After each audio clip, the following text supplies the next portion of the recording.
Last part में हमने देखा था कि मिस सॉन्ग यानी डॉक्टर सॉन्ग की बेटी ने जिन को उसके फादर और सोल क्रीक के सेंट के पास्ट के बारे में बताया था कि कैसे उन दोनों के बीच दुश्मनी स्टार्ट हुई थी। वहीं जिन से वो पिल भी रिफाइन नहीं हो रही थी, जिसकी वजह से वो थोड़ा इरिटेट हो गया था। दूसरी तरफ लिंग लॉन्ग और जी हाओ जिन के बारे में बात कर रहे थे, जहाँ उनकी बातों को उनके मास्टर ने सुन लिया था, इसलिए वो उनसे जिन के बारे में पूछने लगता है। वहीं जिन स्कॉट से होली एलिक्सिर पिल के बारे में बात करने गया था, जहां पहले तो स्कॉट जिन पर गुस्सा होकर अटैक करने लगा था, लेकिन बाद में स्कॉट ने जिन को बताया था कि हमें उस पिल को रिफाइन करने के लिए मैग्नोलिया नाम के हर्ब की जरूरत है, जो कि सिर्फ सोल क्रीक वैली में ही पाई जाती है। अब आगे इस पार्ट की स्टार्टिंग में हम जिन को देखते हैं, जो कि बेन के साथ मैग्नोलिया हर्ब को ढूंढने के लिए सोल क्रीक वैली में आ गया था। उसी वक्त जिन को सोल क्रीक वैली के सेंट का ऑरा फील हो जाता है और वो बेन को केयरफुल रहने को बोलता है। इस पर बेन जिन से कहने लगता है कि ऐसा लगता है तुम्हें सोल क्रीक वैली के सभी रास्तों के बारे में पता है।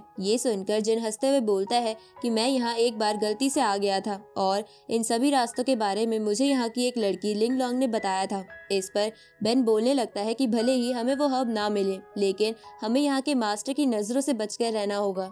ये सुनकर जिन बोलता है कि मुझे पकड़ना इतना भी आसान नहीं है। इसके बाद जब वो दोनों वहाँ के हर्ब गार्डन में आते हैं तो उन्हें लेवल 6 वाला फायर मशरूम मिलता है, जिसको देखकर जिन उन मशरूम्स को लेने के लिए जाने लगता है, लेकिन बेन उसे रोकते हुए कहता है कि यहाँ पर लेवल 3 की स्पिरिट ग्रास भी मौजूद है, लेकिन वो मशरूम के साथ कभी ग्रो नहीं करती है। इसका मतलब है कि यहाँ एक ज्योग्राफिकल फॉर्मेशन ट्रैप लगा हुआ है और ये मशरूम्स बस इल्यूजन है। तो ये सुनकर जिन बेन को चिढ़ाते हुए कहता है कि लगता है तुम भी एल्केमी की पढ़ाई पर ध्यान दे रहे हो और तुम ऐसा इसलिए कर रहे हो ना ताकि तुम डॉक्टर सॉन्ग को इम्प्रेस करके उसकी बेटी से शादी कर सको।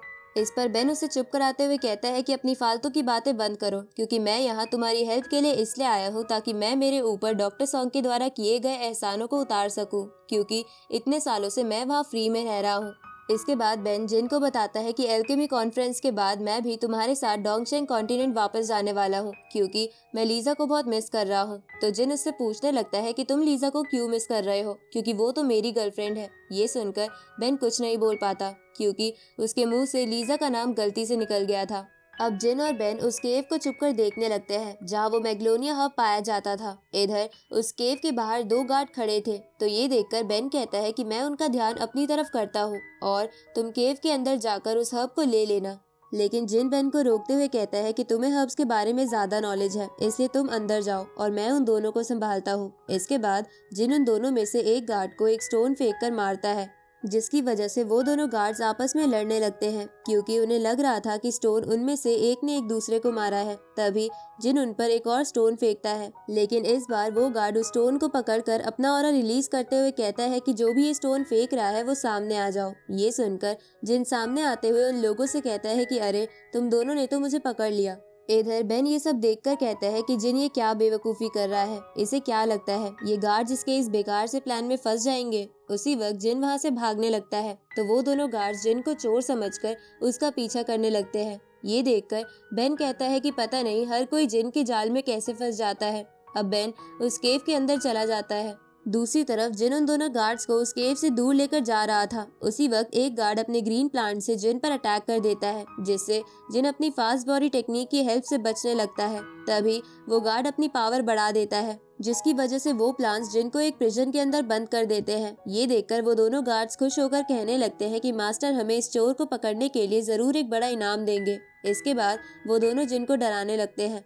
तो जिन उन दोनों से कहता है कि तुम दोनों यहाँ के सेंट के सर्वेंट नहीं बल्कि स्टूडेंट बनने के लायक हो, क्योंकि तुम छोटे बच्चे होने के बावजूद भी पावरफुल हो। ये सुनकर वो दोनों भड़क जाते हैं और जिन से कहते हैं कि हम बचपन से सोल क्रीक वैली के सेंट की दी हुई एक पिल खा रहे हैं, जिसकी वजह से हमारी ये हालत है, नहीं तो आज हम तुम्हारे फादर की उम्र के होते। इसलिए हमें बच्चा बोलने की दोबारा हिम्मत भी मत करना। इस पर जिन वहाँ एक ज्योग्राफिकल फॉर्मेशन को एक्टिवेट करते हुए बोलता है कि अब मैं तुम्हें बताता हूँ कि कौन किसका फादर है।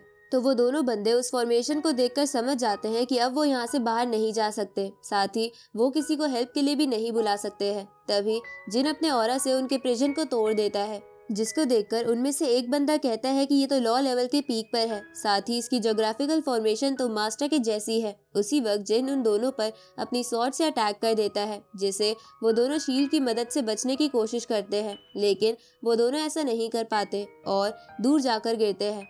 अब वो दोनों गार्ड्स जिन पर पॉइजनस बॉल से अटैक करने लगते हैं, जिसे रोकते हुए जिन सोचने लगता है कि ये बॉल्स तो बहुत पावरफुल हैं। तभी वो दोनों बंदे जिन से कहते हैं कि भले ही तुम हमसे ज्यादा पावरफुल हो, लेकिन तुम हमारे सेंट की बनाई इस पॉइजनस बॉल से नहीं बच पाओगे। इसके बाद वो दोनों जिन पर बहुत सारे पॉइजनस बॉल फेंक देते हैं, जिनसे बहुत सारी पॉइजनस गैस भी निकल रही थी। तो ये देखकर उन दोनों बंदों को लगता है कि जिन की बॉडी उस पॉइजन में गैस बनकर उड़ गई, लेकिन जिन अपने यांग फायर से उस गैस को खत्म करता हुआ अपनी वाटर बॉल टेक्निक से उन बॉल्स को एब्जॉर्ब करके अपने कंट्रोल में कर लेता है। तो ये देखकर वो दोनों बंदों का मुंह खुला का खुला रह जाता है और वो दोनों जिनसे उनकी पॉइजनस बॉल वापस मांगने लगते हैं, जिस पर जिन उनसे कहता है कि तुम अच्छा मजाक कर लेते हो, क्योंकि कोई बेवकूफी होगा जो कि इतने पावरफुल ट्रेजर को मांगने पर वापस कर देगा। इसके बाद जिन उन बॉल से उन्हीं दोनों बंदों पर अटैक कर देता है। तो ये देखकर वो दोनों बंदे इधर उधर भागने लगते हैं, पर तभी वो दोनों आपस में टकराकर बेहोश हो जाते हैं। जिसके बाद जिन उन बॉल्स को अपने पास रखते हुए कहता है कि तुमने मुझे इतना अच्छा ट्रेजर दिया है, इसलिए मैं तुम्हें नहीं मारूंगा।